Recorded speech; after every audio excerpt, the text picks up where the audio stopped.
So today we're going to be doing an ash blonde bob. We're going to start with this beautiful 613 wig. There's 3 combs in the front, 1 in the back, adjustable straps, beautiful nice cap construction. I'm going to be, first of all, taking my Got to Be Glued freeze spray, and I'm going to go ahead and spray down the inside of the lace. This is going to help to protect the lace from any dye getting through onto the knots. While that kind of dries and sets a little bit, I'm going to be preparing my toners. I have the T11, which is sort of like a pale beige blonde. It's more on the warm side, actually. If you see, like, the brown strip shows that it's warm. And this is the T18 toner, and these are more of a cool tone blonde. I only had one of the other, the T11, so I ended up having to improvise with the T18s. So what you do is you pour your bottle of toner into the bowl. You fill up your developer into the same little container, because basically you're going to do 1 part toner and then 2 parts of developer. And I'm using a 20 volume developer. So basically I poured 1 bottle of toner, and then I filled the bottle up twice with basically 2 bottles worth of the 20 volume developer. Now I am going to be using 3 bottles of toner. First I'm going to use 2, and then I'm going to come back and use the 3rd one. Also, you can pick up this measuring cup. I have it linked down below, and that kind of is easier to measure out. I just went ahead and filled up the bottle to show you guys that you don't need to necessarily purchase the measuring cup if you don't want. Also, make sure you're wearing protective gloves. I got literally like the smallest speck of the chemical onto my finger, and it burnt really bad, so I had to go ahead and wash my hands. So we're going to use this Adore Honey Brown. It's the number 48 for the roots. I kind of wanted it to be a warm tone situation, which is why I was using the T11. I kind of wish I would have had 3 of the T11, but it kind of worked out and had the perfect balance. So we went ahead and moved our lace wig onto a mannequin head so that we can go ahead and dye the roots. The Adore is a semi-permanent dye, but because this is a super light 613 wig, it's going to work perfect to darken the roots so that you have basically a more natural appearance at the very end. And I'm just separating, and I'm going in and adding that semi-permanent dye. This wig is pre-plucked. As you guys can see, it's not dented at all in the lace area, and it's going to work out perfectly.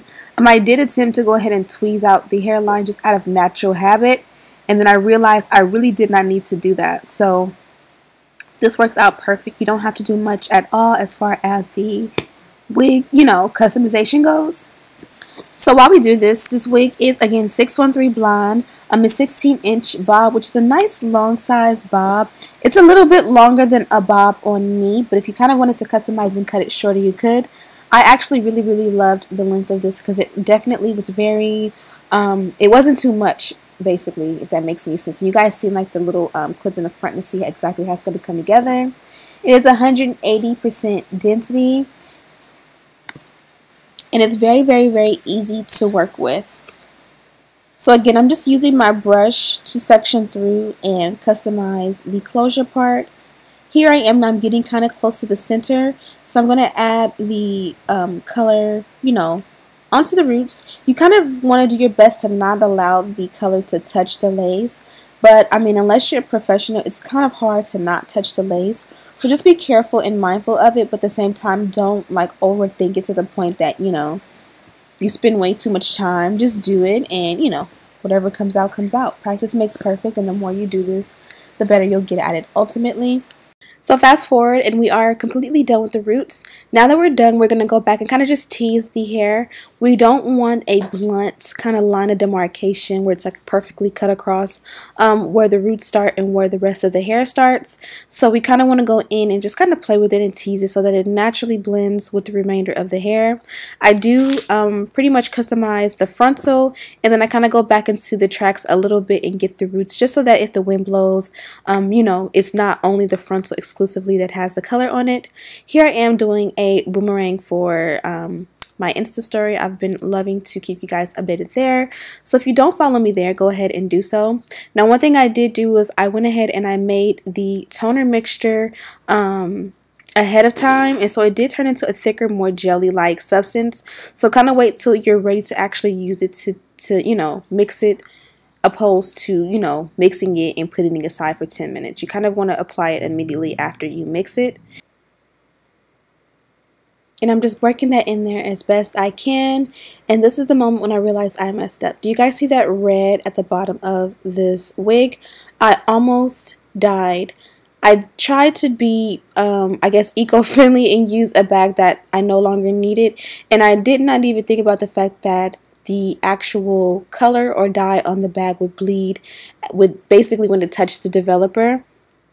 So I immediately took it to the sink and did my best to get that color out. I did a great job, and at this point I absolutely love the way the color looks.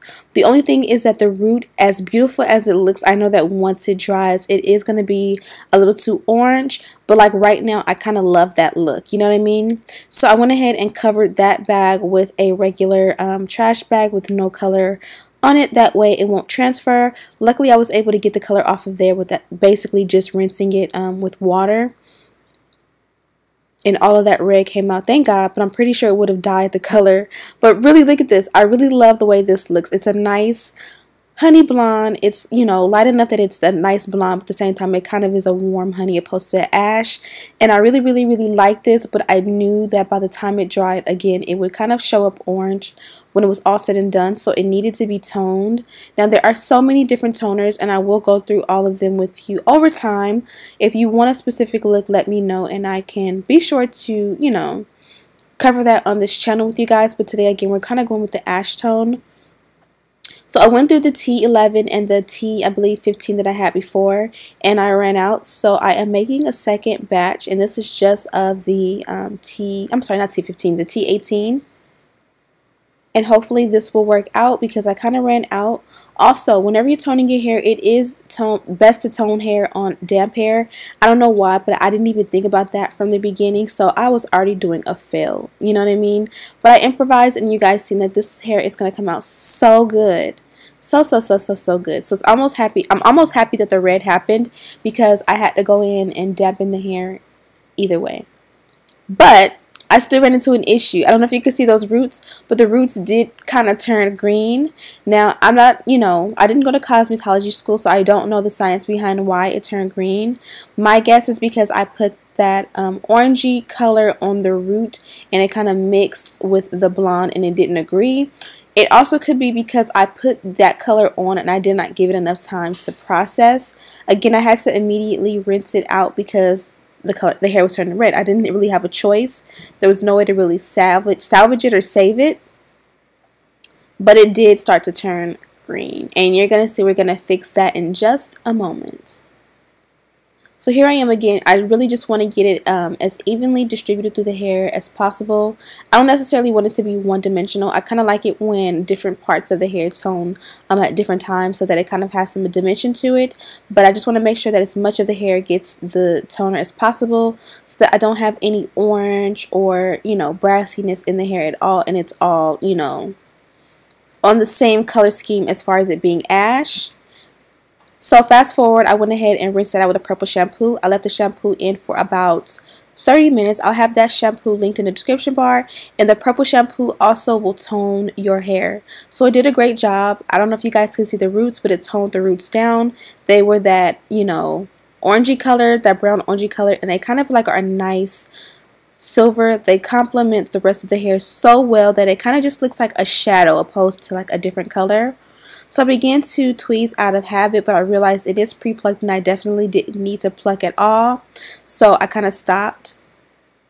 But it's all about preference. Because this is such a light color and my roots are so light, I really don't have to tweeze it even if it wasn't pre-plucked. I don't have to tweeze it too much just because you can barely see the root as is. I did add the elastic band and I'm cutting off the excess lace at this point. And then we're going to apply the wig so that it looks as normal and natural as possible. Blonde is not a natural color, so this is one of those colors that when you put this on your head, you have to slay it. You have to do it right. You can't just plop this wig on your head because you will look crazy. You don't want to look crazy. You want to look like you are that bitch. You know what I mean? So go ahead and tweeze, I'm sorry, not tweeze, but cut off the lace. This is typically how I cut my lace off, and I prefer to cut my lace off when it's on my head. I did kind of make a mistake and it was kind of jagged, and with this blonde hair and this light lace, it definitely shows all imperfections. But pretty much this is what we have, and you kind of can see it looks like a helmet because the lace is so light. So you definitely will have to do your best to add powder and melt the lace in, and I'll show you exactly what I'm going to use to do so. But first we're going to make the baby hair. So you can see I'm parting out my designated baby hair, and it already is tweezed. I didn't have to tweeze anything out, and it's already a nice natural density in the very front. So kudos to Chinalacewig for the pre-plucking, pre-tweezing process. And again, I just was still afraid. I'm so used to doing dark hair that I still was kind of pulling out hair. But to be honest, if it's thick, again, because there is not a dark root, you really won't be able to tell. Or you tell, but it won't look bad.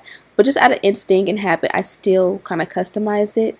Now, even when you want your ear tab there, you kind of want to go around your ear behind the ear tab so that the wig fits around your ear perfectly and it's not like hanging over your ear, if that makes any sense. Now I'm going to take my favorite edge booster and I'm going to go ahead and just swoop up some baby hair really quickly.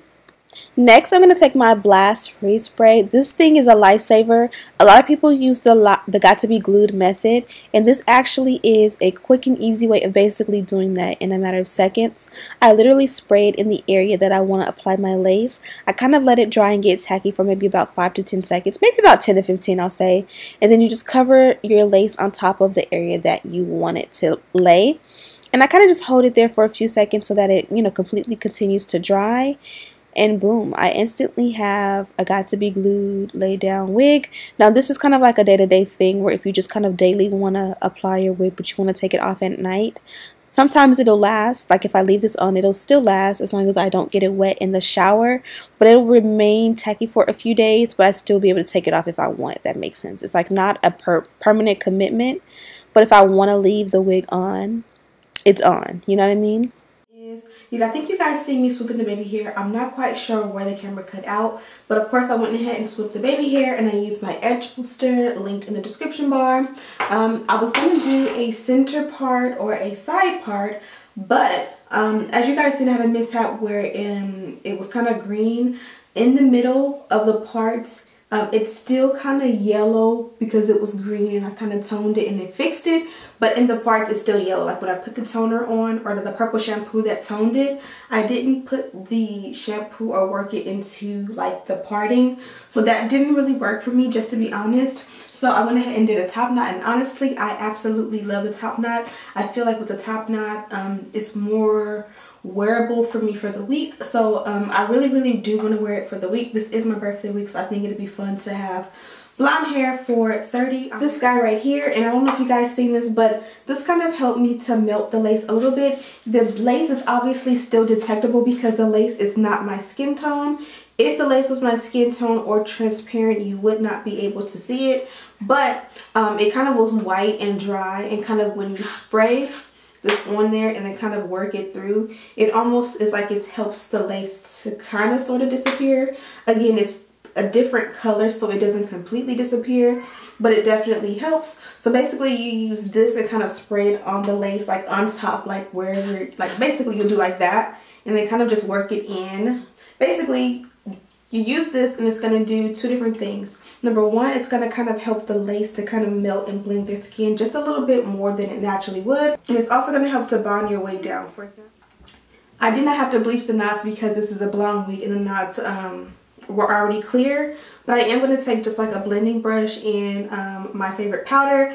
I decided to come back and do this part on camera because sometimes, especially with blonde hair, this powder does come up a little bit too red, so I kind of wanted to show you where we were before I put the powder, just in case I mess up. But I'm just going to take a blending brush. Lately I found that the blending brush works the best as far as getting it in there and kind of working it through. So we're going to go ahead and speed this video back on up just for a moment. I kind of wanted to show you guys the process of me adding the powder to the parting. It does come up a little bit red. I have been thinking about trying the, I believe it's the L'Oreal, or no, Maybelline Fit Me powder. Their foundation powder, I believe, is a little bit more neutral. This one is more on the red side generally, and I do love this powder, but I think it's time to try something new. Before this, I was using my eyeshadow. I would use a brown eyeshadow from a, you know how you get the multiple, like the Morphe palettes, and that was working great, but at some point I kind of felt like I was over that. Now I'm on this, and now I'm kind of over this. So next I'm going to try the Maybelline Fit Me powder. I actually already have one. I just keep forgetting to pull it out when it's time to do this part. So yeah, this looks really good, but at the same time it is a little bit red. Next, I'm just going to take and trim down the sideburns a little bit. Now, I did kind of keep them full and long just because if you really look hard, you can see my black roots because my sideburns didn't stick. If I really want them to lay down, I have to use like Ghost Bond or Bold Hold or something like that. So I kind of finesse it and kind of cover it a little bit. And if I'm really going somewhere, I'll actually dab in a little bit of my Ghost Bond, which I already have. Now, I kind of like the wavy texture of this hair naturally, but I kind of also felt like a more polished look with straight hair would be better. I kind of just ran the flat iron through really quickly, but the roots are still a little bit curly. So, of course, I'll go back in section and make sure I get those roots really good because it kind of shows a lot more with blonde hair. But this is definitely a vibe. I absolutely love this look, so I'm happy that I did it. So yeah, I hope that you guys enjoyed this quick one. I was able to show you guys how to tone the hair really good. Even though I made a couple of mistakes, you guys seen the outcome and everything came out amazing, so I'm excited about that. I'm definitely going to be doing more color videos. I have a ton of stuff that I bought from Sally's and from Target today. Again, we are working with Chinalacewig, so make sure that you check them out. All the information on this hair and this wig are in the description box. Also, I have a giveaway going on my channel. It is going to be ending tomorrow, so make sure that you go ahead and hurry up over and enter. You can enter as many times as you would like. Also, make sure that you're subscribed and that your notifications are turned on because there also will be another giveaway announced this week on my channel. Thank you guys so much for watching, and as always, I'll see you in the next one.